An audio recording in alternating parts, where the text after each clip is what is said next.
नमस्कार दोस्तों, स्वागत है आपका अपने YouTube channel target civil services में। और देखिए आज है 15 मार्च और मध्य प्रदेश के डेली करंट अफेयर में आज हम 14 मार्च और 15 मार्च से जितने भी इंपॉर्टेंट करंट अफेयर होंगे Madhya Pradesh daily current affair से रिलेटेड तो उन पर डिस्कस करेंगे। तो लेक्चर लास्ट तक ध्यान से देखिएगा। चलिए सबसे पहले हम रिवाइज कर लेते हैं, उसके बाद स्टार्ट करेंगे हम आज के करंट अफेयर। तो देखिए हाल ही में कौशल विकास उत्कृष्टता केंद्र बांस वस्तु उत्पादन एवं प्रशिक्षण केंद्र का लोकार्पण कहाँ पर किया गया है? तो ये सुजालपुर में किया गया है, ठीक है। और सुजालपुर हमारे मध्य प्रदेश के शाजापुर डिस्ट्रिक्ट में है। और हाल ही में मध्य प्रदेश उच्च न्यायालय ने भारतीय पुरातत्व सर्वेक्षण को किस जिले में स्थित भोजशाला मंदिर कमल मौला मस्जिद परिसर का वैज्ञानिक सर्वेक्षण करने का निर्देश दिया है? भोजशाला मंदिर और कमल मौलाना मस्जिद परिसर कहाँ पर है? तो ये धार डिस्ट्रिक्ट में है। तो इसका आंसर हो गया तो ऑप्शन नंबर ए। और हाल ही में मध्य प्रदेश पर्यटन बोर्ड ने किस देश में व्यापार उद्योग के लिए तैयार अपने आगामी रूट शो कार्यक्रम की घोषणा की है? तो ये स्टॉकहोम स्वीडन में। तो इसका आंसर हो गया था ऑप्शन नंबर सी। अब स्टार्ट करते हैं आज की करंट अफेयर। तो आज के करंट अफेयर में पहला क्वेश्चन हमारा देखिए हाल ही में पीएम श्री पर्यटन वायु सेवा और पीएम श्री धार्मिक पर्यटन हेली सेवा का शुभारंभ किन दो पर्यटन स्थानों के बीच किया गया है? तो एक तो महाकालेश्वर जो कि हमारे मध्य प्रदेश के उज्जैन डिस्ट्रिक्ट में है और ओमकारेश्वर जो कि हमारे मध्य प्रदेश के खंडवा डिस्ट्रिक्ट में है। तो इन दोनों के बीच अभी हाल ही में हमारे मध्य प्रदेश के मुख्यमंत्री डॉक्टर मोहन यादव ने पीएम श्री पर्यटन वायु सेवा और पीएम श्री धार्मिक पर्यटन हेली सेवा का शुभारंभ किया है। और ये कब किया गया है? तो 14 मार्च को किया गया है, ठीक है। 14 मार्च 2023 को किया गया है। तो हाल ही में पीएम श्री पर्यटन वायु सेवा और पीएम श्री धार्मिक पर्यटन हेली सेवा का शुभारंभ किसके द्वारा किया गया है? तो हमारे मध्य प्रदेश के मुख्यमंत्री डॉक्टर मोहन यादव ने किया है।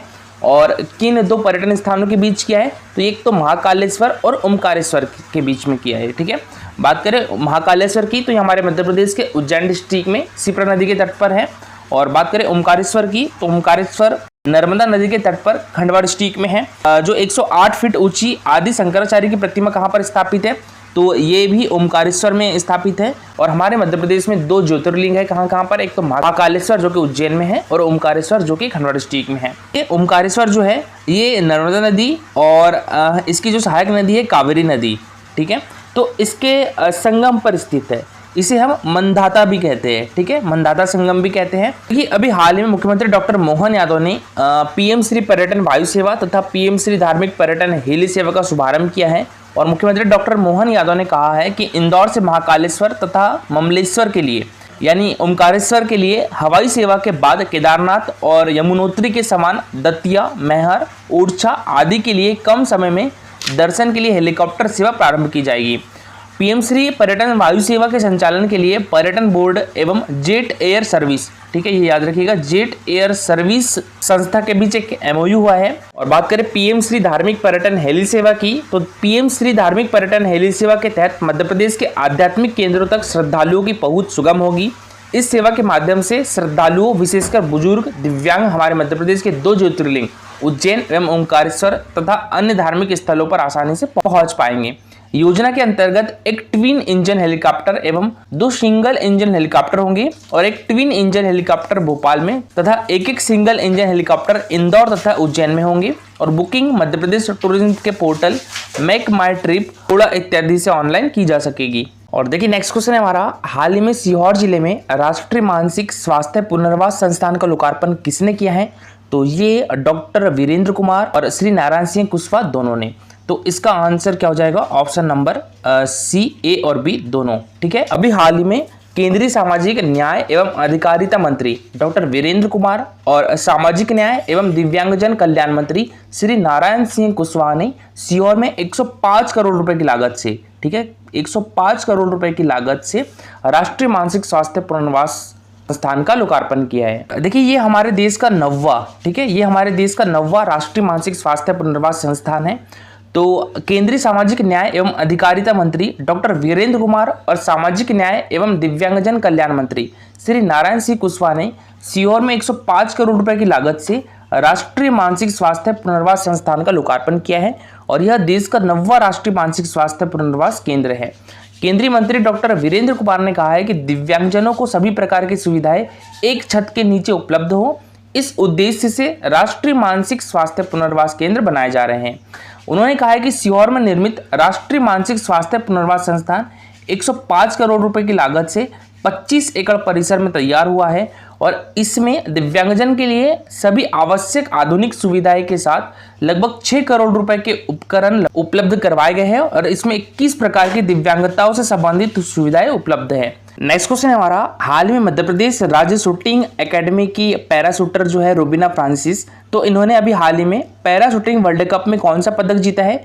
तो इनके द्वारा कांस्य पदक जीता गया है। तो इसका आंसर रहेगा ऑप्शन नंबर सी। ठीक है, और देखिए ये है पैरा शूटर रूबीना फ्रांसिस। तो इन्होंने अभी हाल ही में पैरा शूटिंग वर्ल्ड कप जो कि कहां पर आयोजित किया गया था, दिल्ली में आयोजित किया गया था, यहां पर इनके द्वारा ब्रॉन्ज मेडल जीता गया है। ठीक है, और बात करें रूबीना फ्रांसिस की, तो इनका संबंध हमारे मध्य प्रदेश के जबलपुर डिस्ट्रिक्ट से है। ठीक है, और इनको शिक्षा एवं खेलकूद के लिए मध्य प्रदेश सरकार के द्वारा पहला मध्य प्रदेश गौरव सम्मान 2022 से भी सम्मानित किया गया था। ठीक है, तो इनको पहला मध्य प्रदेश गौरव सम्मान 2022 से भी सम्मानित किया गया था रूबीना फ्रांसिस को। और पैरा ओलंपिक के लिए क्वालिफाई करने वाली पहली महिला शूटर कौन है? तो ये भी रूबीना फ्रांसिस है। और देखिए 2023 में भी world shooting sports world cup में इनके द्वारा रजत पदक जीता गया था। ठीक है, तो 2023 में भी इन्होंने रजत पदक जीता था world shooting sports world cup में। तो याद रखिएगा रूबीना फ्रांसिस का संबंध किस डिस्ट्रिक्ट से है? जबलपुर डिस्ट्रिक्ट से है। और ये क्वेश्चन अभी हाल ही में पूछा जा चुका है।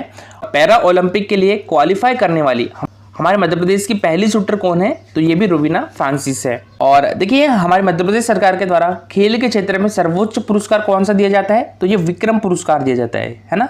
तो विक्रम पुरस्कार देखिए 2022 का किसे मिला है दिव्यांग श्रेणी में? तो ये धनंजय दुबे को मिला है। ठीक है, धनंजय दुबे को जो है दिव्यांग श्रेणी में विक्रम पुरस्कार 2022 से सम्मानित किया गया है। ये याद रखिएगा क्योंकि दिव्यांग श्रेणी में मिला है। और धनंजय दुबे का संबंध किस खेल से है? तो टेनिस से है। ठीक है, और इनका संबंध किस डिस्ट्रिक्ट से है? तो ग्वालियर से है। और देखिए अदर प्लेयर की बात करें शूटिंग में, तो चिंकी यादव। ठीक है, चिंकी यादव का नाम याद रखिएगा। चिंकी यादव भी शूटिंग प्लेयर है। इनका संबंध किस डिस्ट्रिक्ट से है? तो भोपाल डिस्ट्रिक्ट से है। और एक नाम ऐश्वर्य प्रताप सिंह तोमर का भी याद रखिएगा। ऐश्वर्य प्रताप सिंह तोमर का संबंध किस डिस्ट्रिक्ट से है? खरगोन डिस्ट्रिक्ट से है। और ऐश्वर्य प्रताप सिंह तोमर किस खेल से संबंधित है? तो शूटिंग से संबंधित है। ठीक है, और मनीषा कीर का नाम भी याद रखिएगा। मनीषा कीर भी शॉटगन शूटिंग से संबंधित है। और मध्य प्रदेश राज्य शूटिंग एकेडमी दिव्यांग शूटर रूबीना फ्रांसिस ने पैरा शूटिंग वर्ल्ड कप में ब्रॉन्ज मेडल जीता है। और दिल्ली में आयोजित इस टूर्नामेंट में रूबीना ने 10 मीटर एयर पिस्टल इंडिविजुअल में यह मेडल जीता है। इससे पहले उन्होंने टीम इवेंट में भी मेडल जीता था। कल का हमारा क्वेश्चन था, ये एमपीपीएससी 2020 में पूछा गया था। 7 सागर 9 नारायण एवं 84 महादेव की परिक्रमा मध्य प्रदेश के किस नगर में संपन्न होती है? तो ये उज्जैन में होती है। ठीक है, और उज्जैन की बात करें तो उज्जैन शिप्रा नदी के तट पर स्थित है। राज्य सरकार द्वारा इसे पवित्र नगर का भी दर्जा दिया गया है। और ऐसा कहा जाता है कि उज्जैन शहर घूमने से 7 सागर 9 नारायण और 84 महादेव की परिक्रमा पूरी हो जाती है। और देखिए उज्जैन में दक्षिणी मुखी ज्योतिर्लिंग महाकालेश्वर भी है। ठीक है, तो महाकालेश्वर कहाँ पर है? उज्जैन में है। और यहाँ पर दक्षिण मुखी ज्योतिर्लिंग है। ठीक है, और उज्जैन में और क्या क्या है? जंतर मंतर है।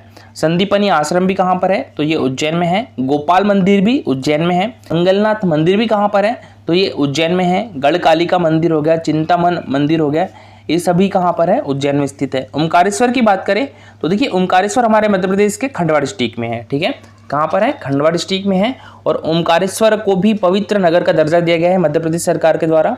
और ओमकारेश्वर नर्मदा नदी के तट पर स्थित है। यहाँ पर हमारे मध्य प्रदेश का दूसरा ज्योतिर्लिंग ओमकारेश्वर ममलेश्वर के रूप में मौजूद है। ठीक है, चित्रकूट की बात करें हम तो देखिए चित्रकूट हमारे मध्य प्रदेश के किस डिस्ट्रिक्ट में है? सतना डिस्ट्रिक्ट में है। ठीक है, चित्रकूट हमारे मध्य प्रदेश के सतना डिस्ट्रिक्ट में है। और किस नदी के तट पर है? तो मंदाकिनी नदी के तट पर है। प्रदेश सरकार द्वारा इसे भी पवित्र नगर का दर्जा दिया गया है। ठीक है, चित्रकूट में देखिए सती अनुसुईया आश्रम है, भरतकूट है और हनुमान धारा है। ठीक है, सीताकुंड भी कहाँ पर है? तो ये चित्रकूट में है। अब्दुल रहीम खान खाना की कर्मभूमि भी चित्रकूट रही है। ठीक है, और बात करें अमरकंटक की, ठीक है, बात करें यहाँ पर अमरकंटक की तो ये हमारे मध्य प्रदेश के अनूपपुर डिस्ट्रिक्ट में है। ठीक है, कंटक को पर्यटकों का तीर्थराज भी कहा जाता है। तो पर्यटकों का तीर्थराज किसको कहा जाता है? ये अमरकंटक को कहा जाता है। ठीक है, और अमरकंटक में देखिए कपिल धारा, दुग्ध धारा एवं लक्ष्मण धारा जलप्रपात स्थित है। तो कपिल धारा, दुग्ध धारा और लक्ष्मण धारा जलप्रपात कहाँ पर स्थित है? तो ये अमरकंटक में है। ठीक है, और यहाँ पर नर्मदा नदी का उद्गम स्थल भी है। अमरकंटक से 2 नदियों का उद्गम स्थल है। कौन कौन सी? एक तो नर्मदा नदी और एक सोन नदी। आज की आपका क्वेश्चन है, ये क्वेश्चन एमपीपीएससी 2022 में पूछा गया था। भारतीय सेना ने मध्य प्रदेश के किस स्थान पर क्वांटम प्रयोगशाला की स्थापना 2021 में की थी? महू, जबलपुर, भोपाल या छिंदवाड़ा? तो इसका आंसर कमेंट बॉक्स में लिखिएगा। और ये है हमारा Telegram channel target civil services, तो इसको भी ज्वाइन कर सकते हो। टेलीग्राम चैनल की लिंक आपको हमारे वीडियो के डिस्क्रिप्शन बॉक्स में मिल जाएगी। ये आज के लिए इतना ही। लेक्चर अच्छा लगा हो तो लाइक और शेयर जरूर करिएगा। अगर आप इस चैनल पर नए हो तो सब्सक्राइब भी कर लीजिए। Thank you so much for watching this video.